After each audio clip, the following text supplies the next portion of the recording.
Welcome. This is Debbie Saviano, and this is Let's Talk. I am so excited because I have been waiting for this interview for, I don't know, I have to ask Deanna and Jerry, but 4, 6 weeks or so. And I'm just so excited that they're here and that we're going to have a chance to talk about their upcoming book.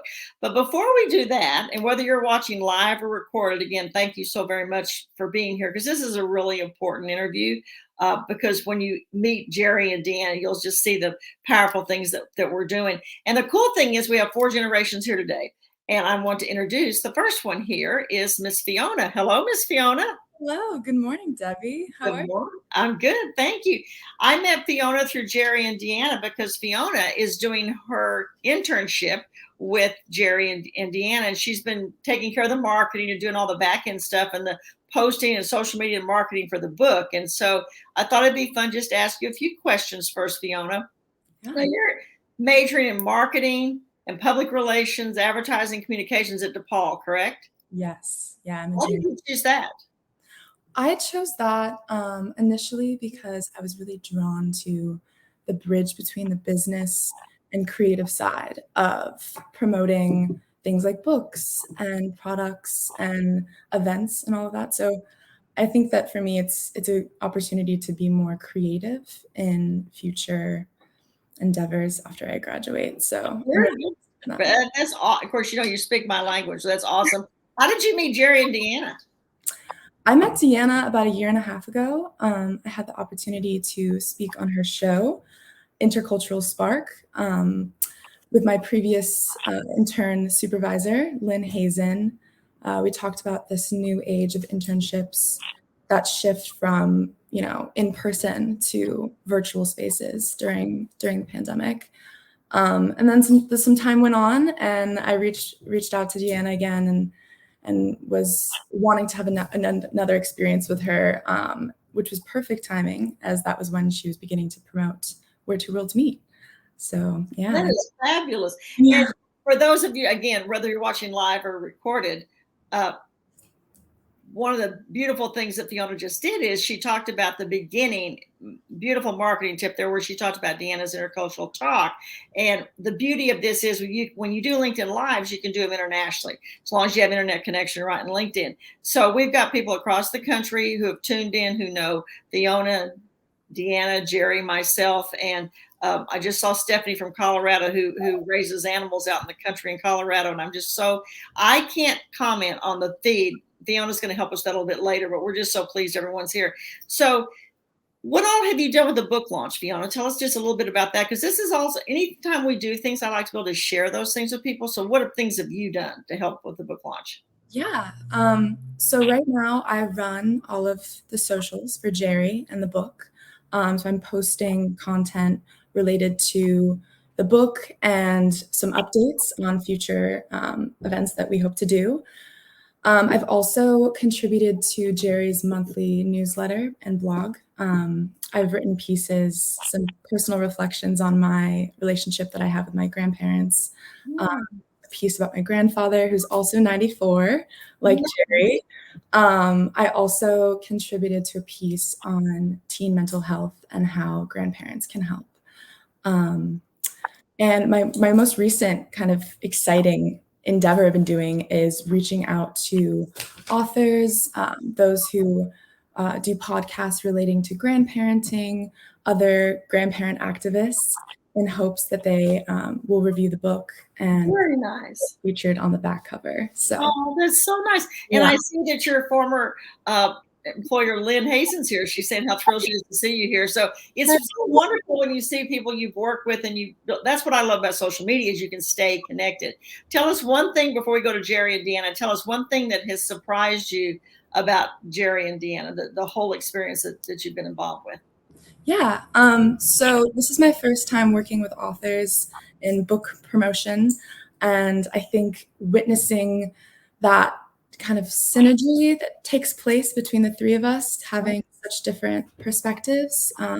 We are 3 different generations. So I think in the past, when we've been writing and collaborating on any sort of newsletter together, that kind of energy that comes out of us, and we all learn from each other, something that I learned from Lynn was the phrase, I teach you, you teach me, we all learn together. Oh, And that's a beautiful one. I need to write that down. I'm so involved in everything else here, but that's a great one. Thank you, Lynn. Thank you for sharing that, Fiona. Well, thank you so much, Fiona. Fiona's going to take care of the questions and things in the comments if you can. And she's going to let us know if we have questions as we go through. Because once we bring Jerry and Deanna on, you're going to see that they are such dynamic souls that it would be very challenging for me to try to look at comments. So thank you, Fiona, for doing that. I appreciate it so much.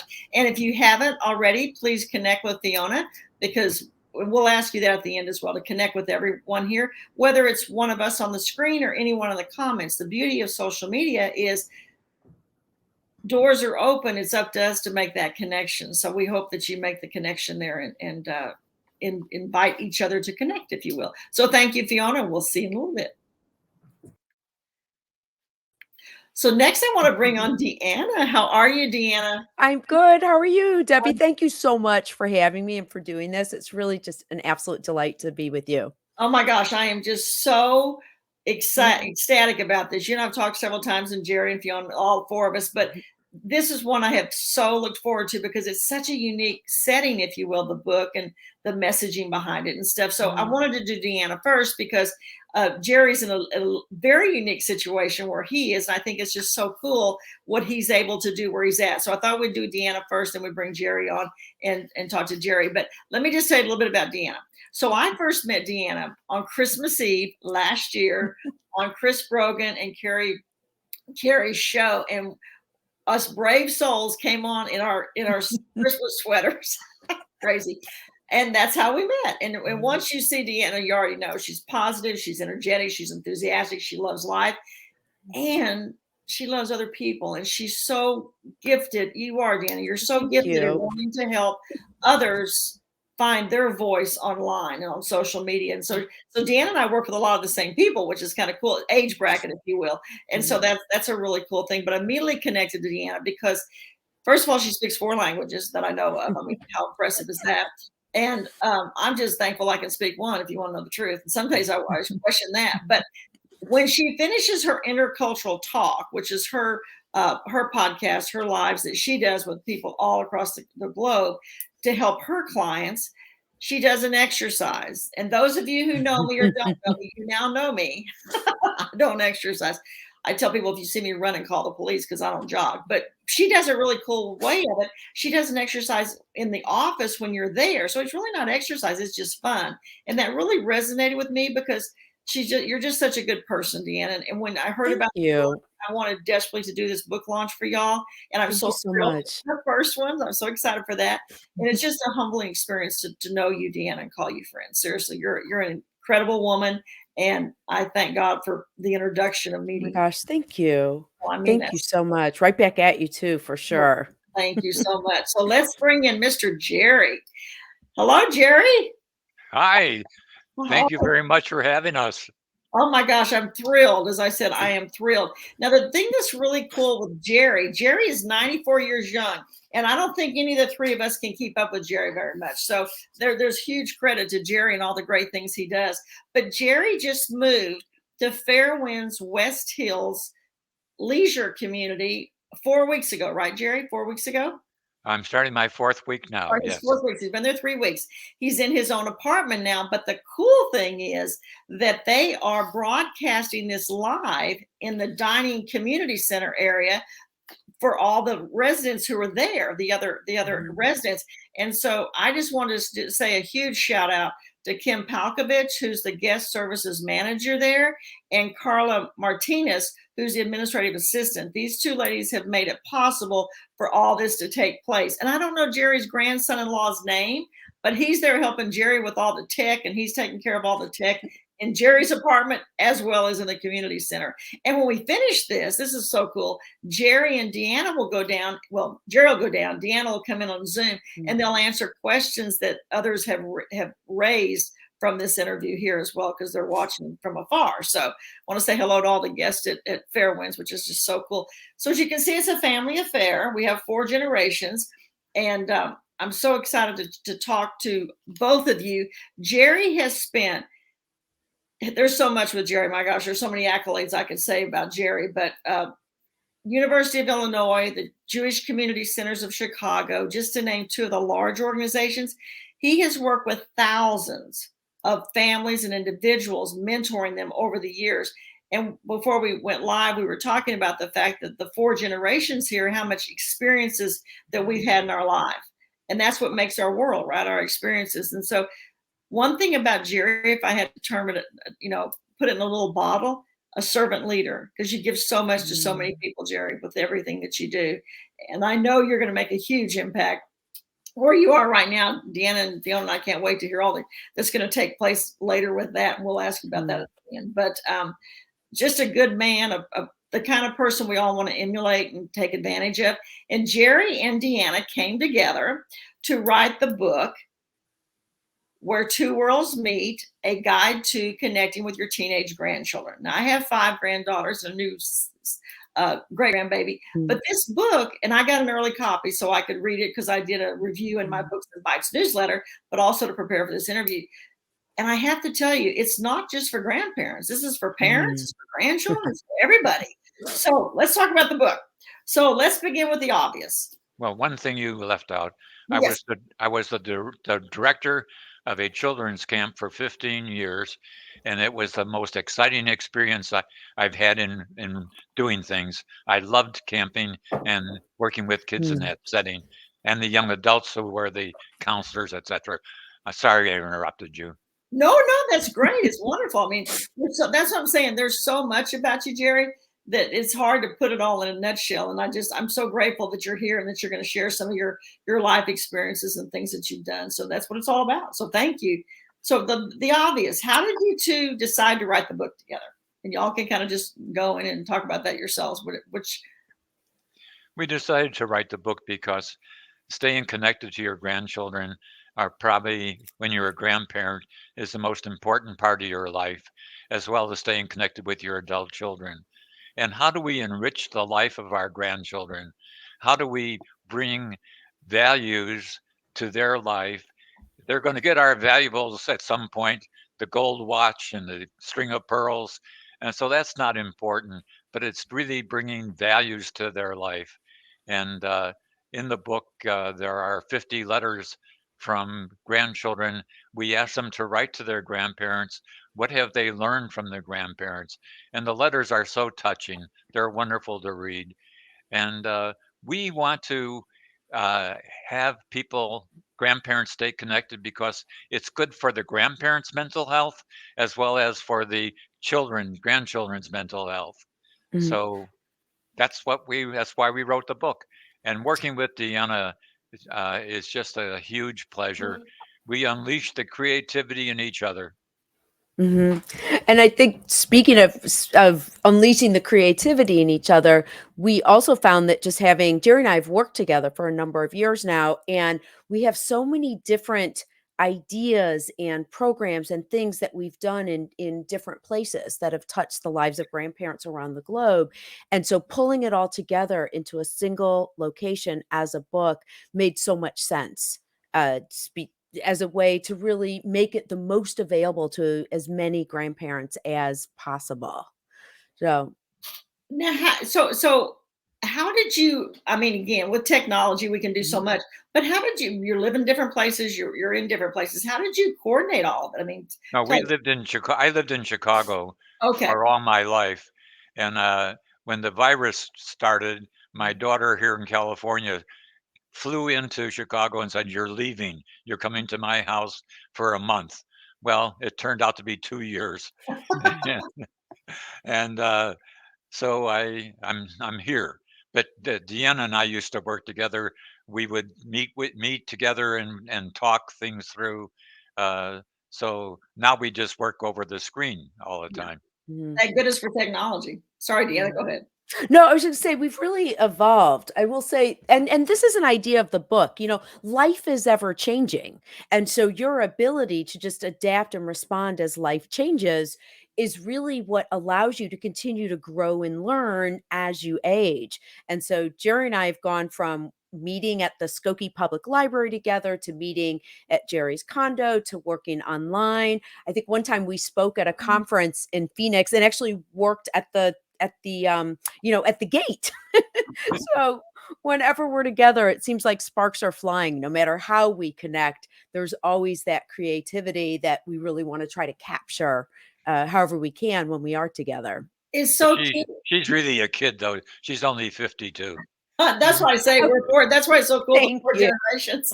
But that's what's so cool about it is that, Mm. and Jerry, every time I either talk to you or we're in emails or whatever, I'm in awe because I'm thinking most people talk about retiring in their 60s or 70s. Mhm. You are still going at it, which I think is such a tribute to you because I personally think that's why we're on this earth, to share our experiences and everything that we do.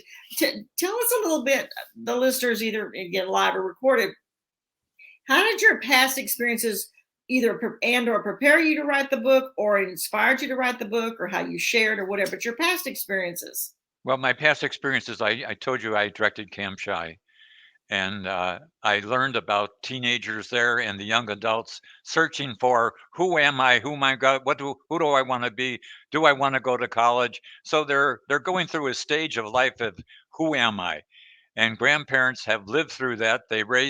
We grandparents were teenagers, our adult children were teenagers. So we worked with teenage family uh, all our lives. So we know that, and we want to bring the family together. You mentioned the adult children. I hope they read this book too. I Yes. hope they have a family meeting with the Mhm. grandchildren and grandparents and talk about the issues. I created an idea. I wanted to teach my grandchildren how to use money. So I created 4 jars. One jar was for charity, one jar was for spending, one jar was for saving, and one jar was for investment.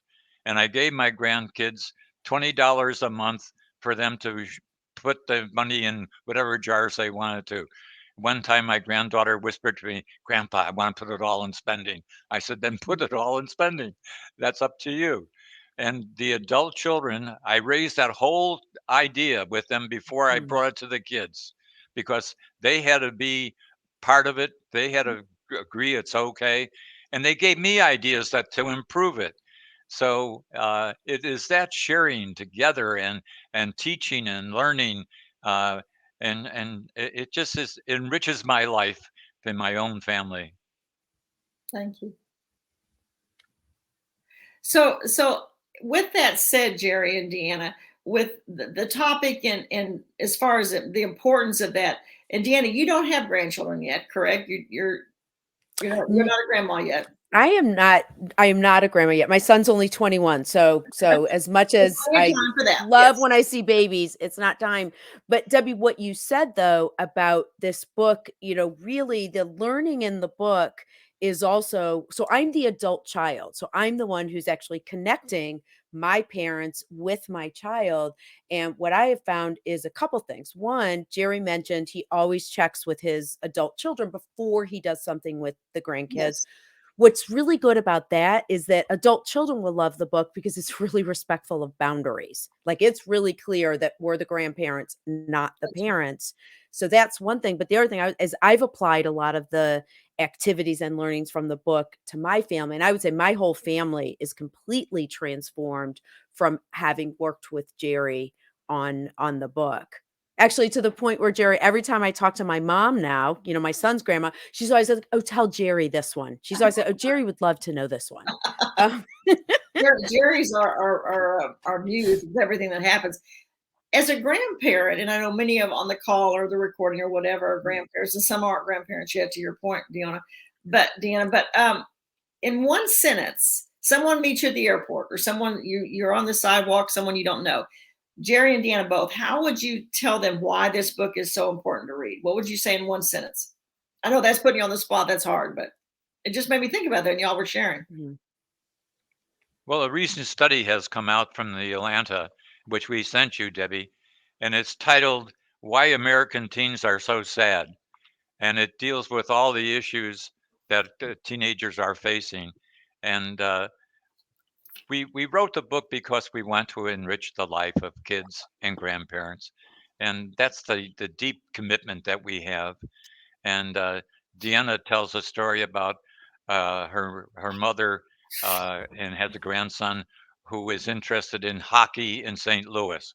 So she reads the sport pages when she loves reading the sport pages, and then she loves having the conversation with him so she can keep the sport page in front of her on the telephone. But when she meets him, she can't bring the paper. So That's uh, cute. she said to him, "Well, what do you think about their selling the center or whatever player they were selling, the manager?" And well, he said, "Grandma, how do you know about that?" "Well, what's in the sport pages?" And blah blah blah blah blah.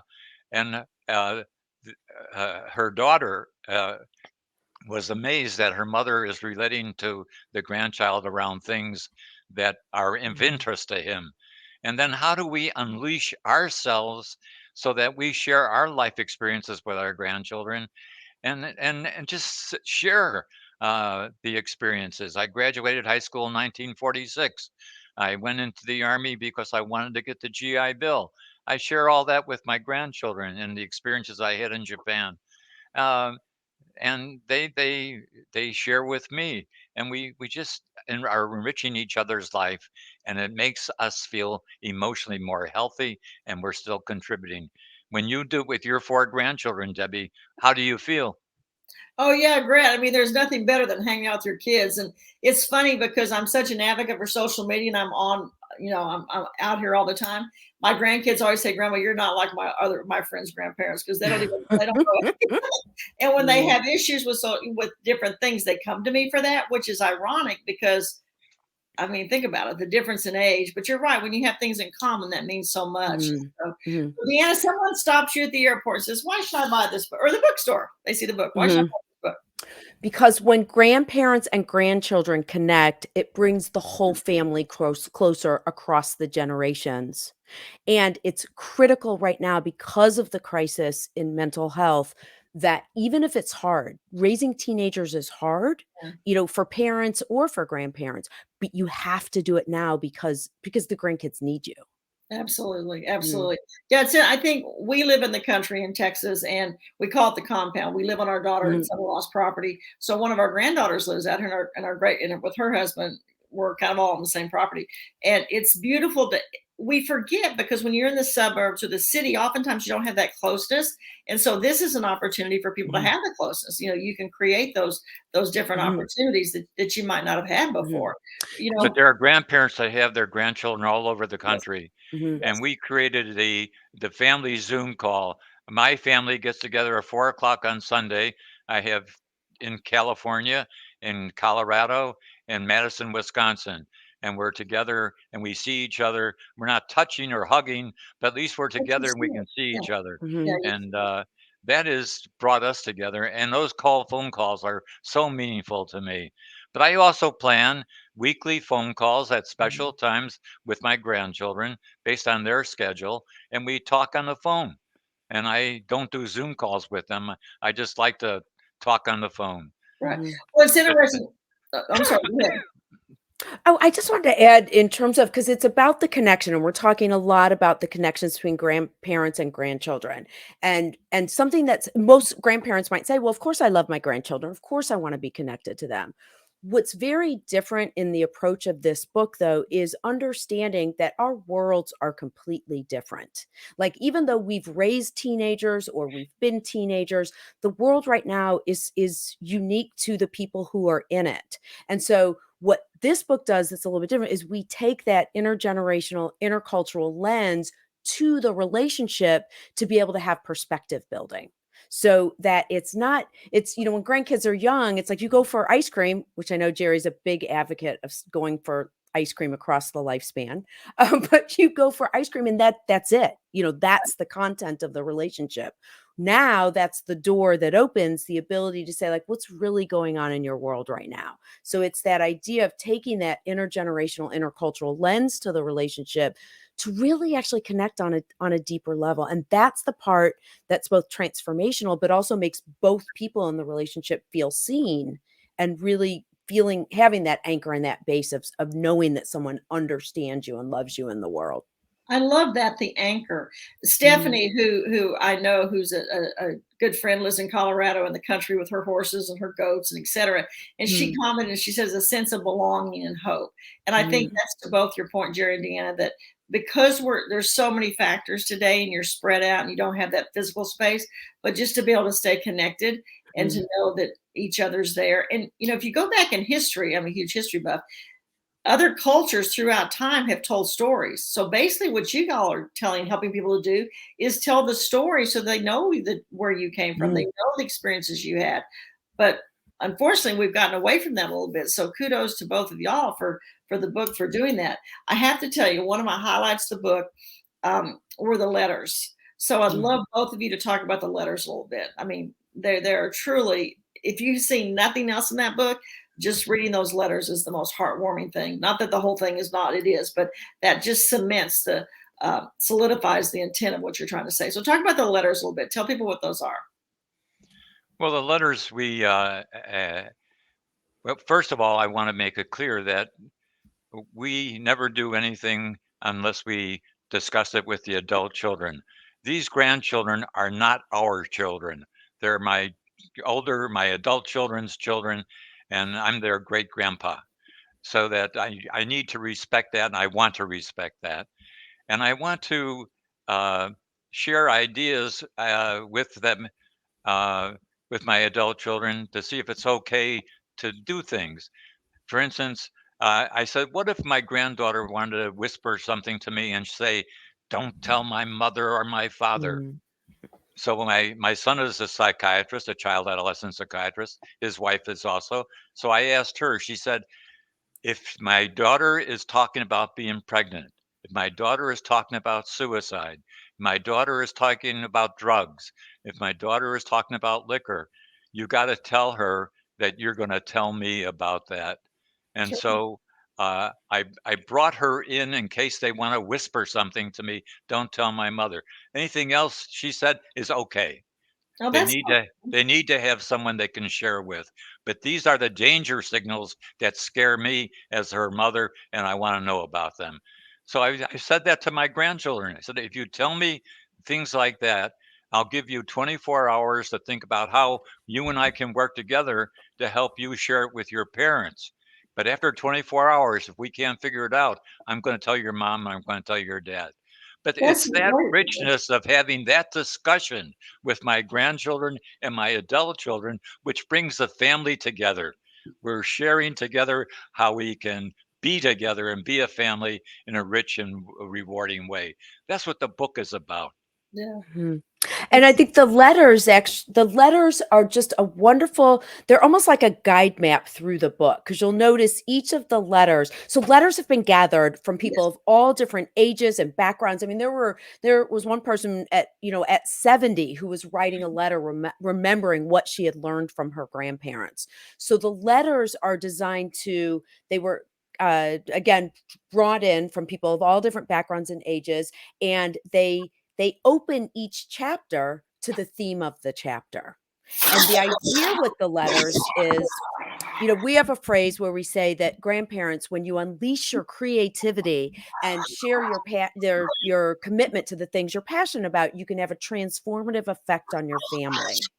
But the only way you know how you've impacted your family is if your grandchildren write you a letter and tell you what you've learned. And so that's the exercise that we also even encourage grandparents to do. Ask your grandchildren to write a letter. What have they learned from you? And we opened the book with a letter from my grandson Benny. He says, "Grandpa, you don't know what you're asking me." And he goes through that kind of first paragraph. I said, "My God, I haven't taught him anything." And then he ends with "You taught me to always pursue what you believe in." And when I read that, I had tears in my eyes. But we've never talked about that. Yeah. But when I asked him to write the letter, then he talked about it. And What's so wonderful about that letter is he was a teenager when he wrote the letter. And so in true teenage fashion, he spent the first 2/3 of the letter explaining how his grandpa had not taught him anything, only to sum it up with that last paragraph to actually say that what he had learned from his grandpa was probably the strongest thing that Jerry would have wanted to teach, which, as he said, is that idea of how do you stand behind your beliefs? How do you manifest your values in life? So yes, that letter is fabulous. So It's interesting when I was reading and I call them love letters because to me that's what they reminded me of. Sure. Because I mean that's just like so. Some of them were so touching. Well, they were all touching, but some of them were like I don't even know these people, and I was moved to tears because it's like oh Sure. my gosh, and you don't know as a grandparent or a parent for that matter either the impact you've had on your kids until later on, and having them be able to write the letter. And I'm actually the next time my grandkids ask me what I want for a gift for something, I'm going to send a letter. I'm going to send a letter. Absolutely. Yep. Because Well, when you write, you think differently too. yes, You have the words in front of you, and that's what the old-fashioned way of writing letters, you're asking grandkids to do that. They don't write letters, they text messages and all that kind of stuff. But when they get letters from me, they are, wow, I got a letter from Grandpa, the old-fashioned way of communicating. well, and the other thing with that too, Jared, your point is a former educator, as a school principal. You know, the whole time I was reading this, I was thinking to myself, knowing that you guys have done with the schools and you've done different things. Tell us about what you've done with schools and churches and synagogues, different things like that, where they can take advantage of some of the things that y'all have come up with. Share that a little bit. In Deerfield, I went to the high school and I asked the principal if we could have a meeting with grandparents who their grandchildren are coming as freshmen and can enter. You want to enter your grandchild's world, enter the school. That's where their world is. That's right. And she told me my best friend was my grandma, and I'm going to do this. So she assigned some teachers to work with me, and we had a meeting, invited grandparents to come to a meeting and get oriented to the school. And the head of the English department gave grandparents a list of all the books their grandkids are going to read the 4 years they're at the school. And one of the books was To Kill a Mockingbird. Well, many grandparents have read that, but now their grandkid is going to read that. Think of the conversation you can have about that book or other books you're going to be reading. And then we met the gentleman the teacher that was in charge of 75 clubs at the school, and he listed all the clubs, gave the 75? grandparents the list of all the clubs, and then you can have a conversation. Which club did you join? Oh, I'm in the theater club, and I'm going to do sets for our new play that we're putting on. And by the way, Grandpa, it's going to be on October 21st, and I hope you go. Well, I also knew they have a newspaper, a high school newspaper. So I got the newspaper. They have a website. You can't go on the website, my daughter told me, because that's going to be where they give the grades. And I don't want you to know the grades of my grandchildren, of your grandchildren, because you'll hawk them at Chinook. So it's you enter their world and it's so exciting. So yeah, So for we sure. had that program for about 4 years, and we had some grandparents fly in from Minnesota so they could enter their grandchild's world, or from Iowa, some grandparents flew in. Uh, yeah, the high school is an exciting place. And they also knew that there were policemen at the school, and the policemen were there because kids are very frightened that someone's going to shoot them at school with the shootings that have gone on.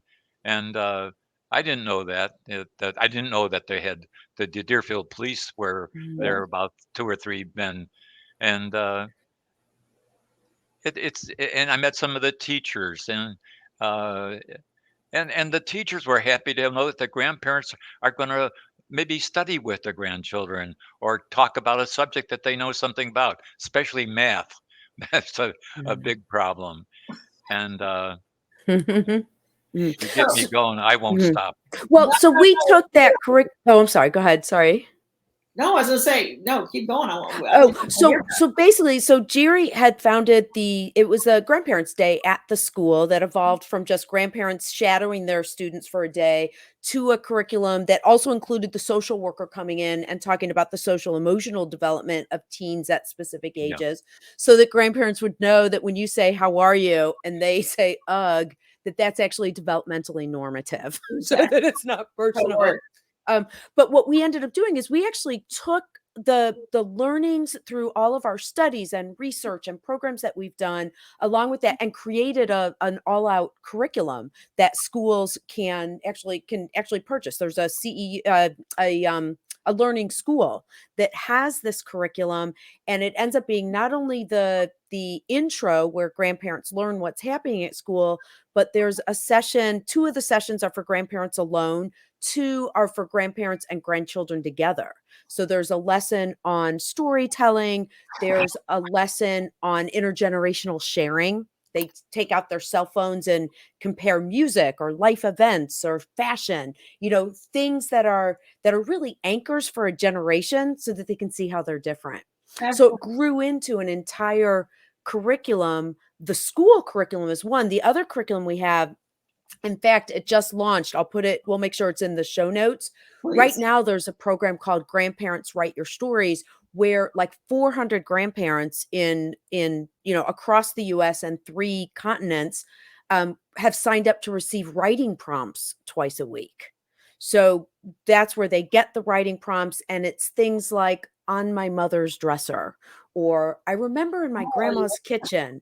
So it's writing prompts that get people to write about milestone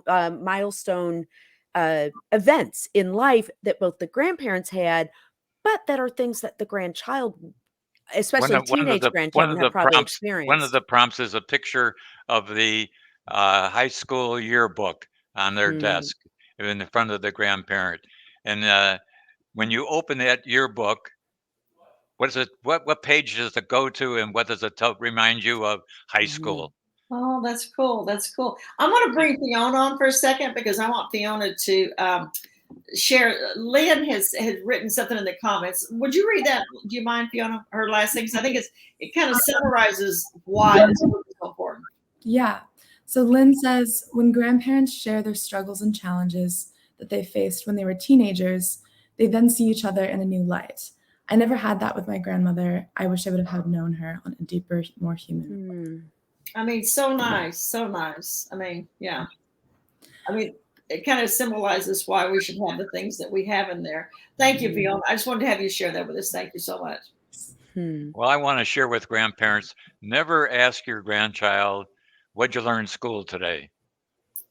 Yes. When you ask that, you get a grunt or I learned nothing.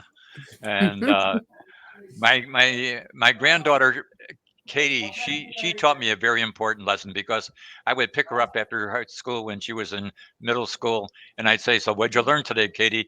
She put her backpack down on the ground and said, "Grandpa, I'm more than just a student. I'm more than just a student."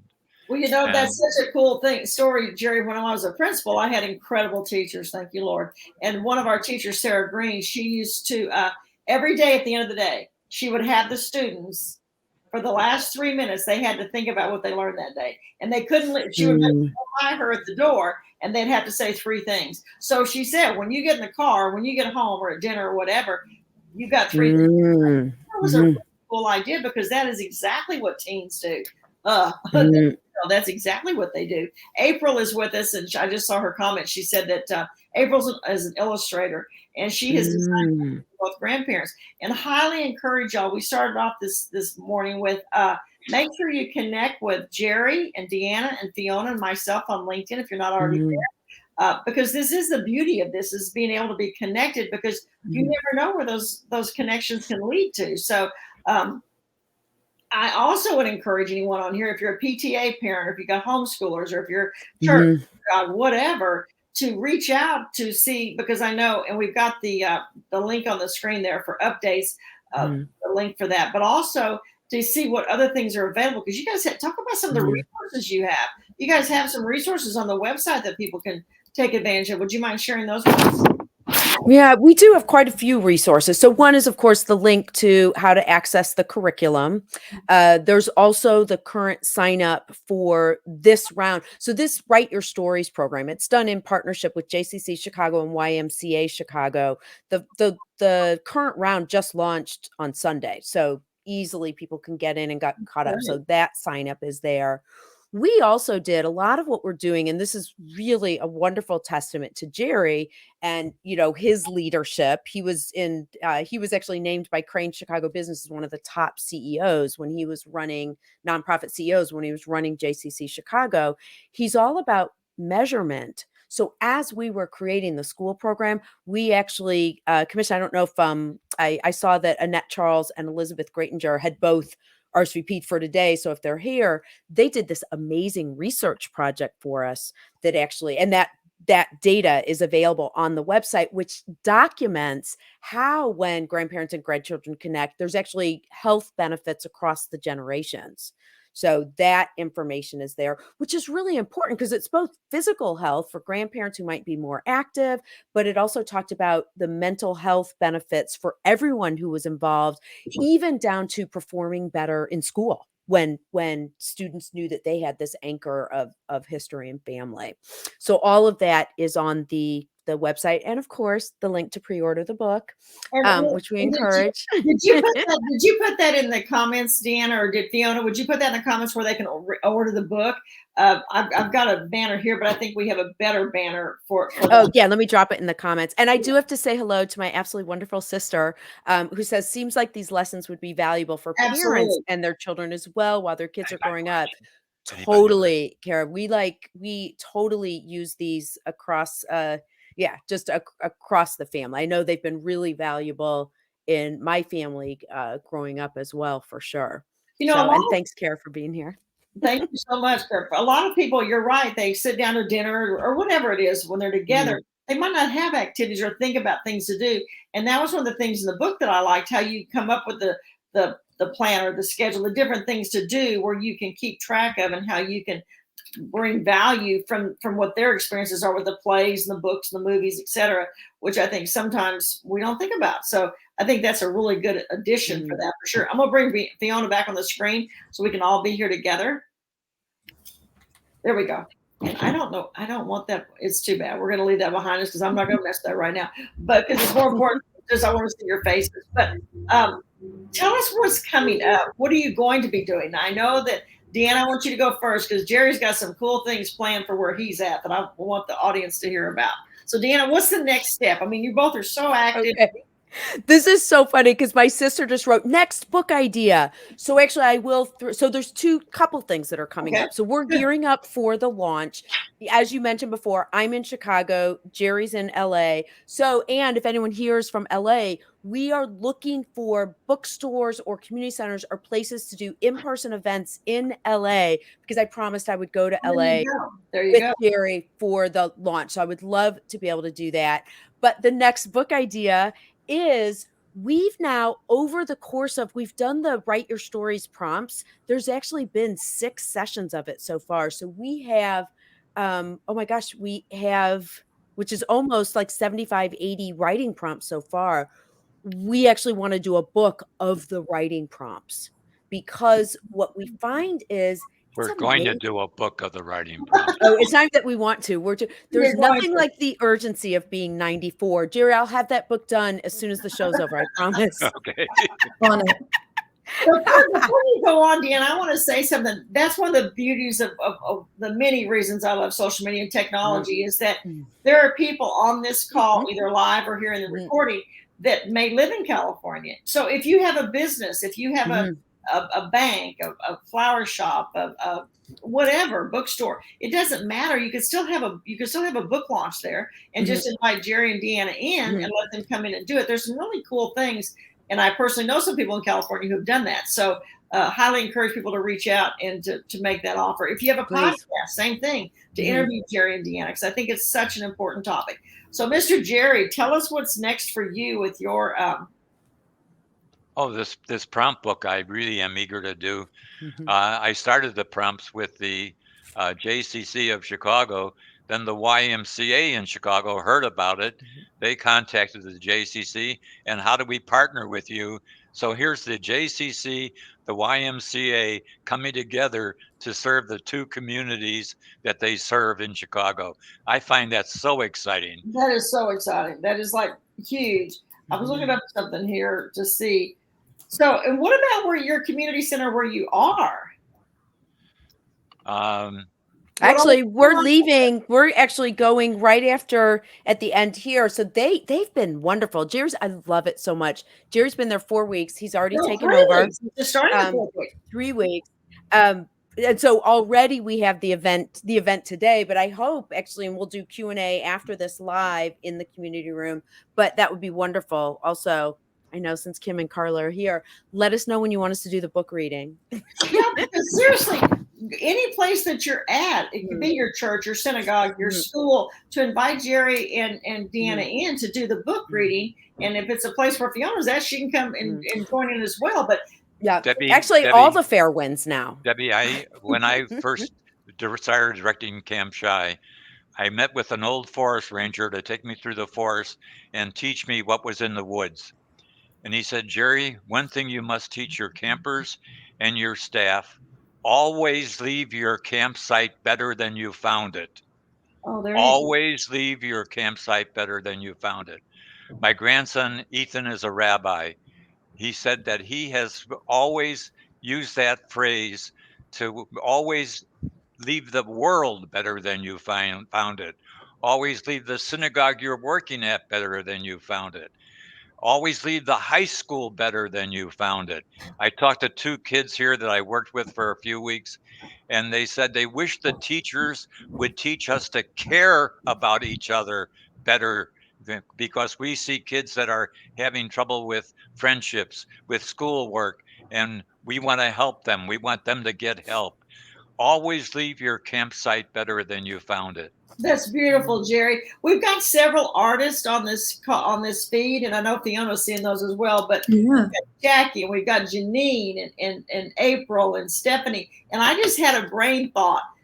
I know that Fiona and I are on the same wave with this. I can see the way she's reacting.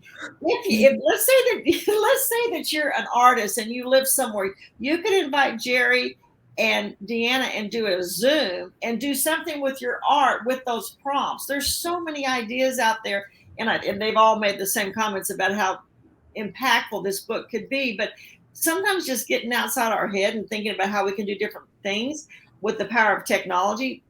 There's so many things. Fiona, were you going to say something, hon? Yeah, I just was going to mention Jacqueline's comment. I'm so excited to dig into this book and improve the grandparent-grandchild relationship in our family. I know each side desires that, but doesn't know how. And that really resonated with me, just knowing that the narrative of this book is really intended to deepen those connections and guide you through having those conversations with your family in order to understand how you can grow together and how you can become closer, really. So Debbie, Thank you. before you close this program, you have to have Deanna give you an exercise. Okay, and before the exercise, it's gonna be real easy. Oh, look at your anxiety. At least an easy one. The book is going to be available. It'll be available both digital, like Kindle, but we also opted to do an audio book because we understood that grandparents might not be listening to the audio book. But, well, 2 things. One, the adult parent is probably listening to audiobooks, and the average age that someone becomes a grandparent now is actually somewhere around 50. So your grandparents are getting younger and younger. But I want to thank Fiona for what she just said, because that is probably the biggest thing about the book. You know, there's a lot of books that are like, oh, we love our grandchildren. Let's just celebrate the joy. Absolutely celebrate the joy. It's the most amazing thing ever. But this book is very tactical. So there's a whole chapter. There's actually like a DIY exercise that you can do. And those resources from the book, there's a link that'll be given in the book to resources that'll be on the website. Like, how do you identify your family's values and translate that into action? Jerry's got we won't go into the details here, but there's a Living Legacy Foundation that Jerry says, don't die until you're dead. So it's a way to actually engage with your grandchildren, have them engage with their siblings and cousins while you're still alive to enjoy it. And each chapter, at the end of the chapter, has 3 to 4 exercises with questions to encourage you or to get you to think how to apply the learning from that chapter to your own family. So Fiona, that was a really good catch on that. That is important because it's not just a reading experience. This book is a doing experience. Yes, it is a doing experience. Mm-hmm. Yeah. And you'll get grades from Debbie on how you do. What were you going to say, hon? Well, for me, reading the book for the first time, what I took away from it is that understanding of how grandparents can be advocates for their child's well-being, for their mental health, and have that alliance with the parents that respects boundaries and honors the parenting style, knowing that it's not their place to, jump in without checking in with the parent, right? And understanding how being an advocate for your teenage grandchild is so important right now. I mean, grandchildren need you. I mean, I know for me, throughout the pandemic, I really relied on checking in with my grandparents, finding comfort in their stories, learning from them, interviewing them. I have so many voice memos on my iPhone of me interviewing my grandfather because I really cherish that relationship I have with him. And reading the book has only made me grow a deeper appreciation for that relationship. So that is the best testimonial of anything right there, Fiona, because the intent of the book is exactly what you just said. That's beautifully said. That's very, very beautiful. Thank you. So that's nice to say the least. Let me ask a question here, Jared. Did I understand you to say, or Deanna, that there are fair winds around the country? There are around the country? Are they, we'll have to get that from Kim and Carla, but I know that they are at multiple locations in California. I believe there are other states as well. They should invite you, because I know that Kim and Carla have done such an incredible job there, making that such an important aspect for the other residents. I mean, what a cool thing to say. Well, I know we're out of time. I just want to end with a couple of housekeepings, if you will. One, please pre-order the book. And then when the book is out, once it's out, then you can go back and do reviews. If you sign up for updates there, and Deanna will keep you, and Fiona and Jerry will keep you up to date with that, because those reviews are really, really important. And it's important that it comes in within a certain time when the book launches. So, and you have to get the book to be able to do that. But it's just such it's a beautiful gift. I mean, you can even give it as a Mother's Day gift, even if it's just pre-ordering the receipt, if you will, in some cute card or letter that you could give to them. Secondly, make sure you do a LinkedIn connection to all four of us. Also, please consider sharing this and then tagging Deanna, Jerry, and Fiona, and myself, because that just gets the word out there. You never know who needs it and may not be aware of it. And then, as I said before, sign up for the email updates as well. And if you have a podcast or any kind of setting that you want to invite Jerry and Deanna and Fiona into, this would be a great way to do it. With Zoom and everything, it's so easy nowadays. It's just so easy. And there's so many creative ways you could do that. So I'll let you end. Fiona, do you have anything you'd like to say at the end here?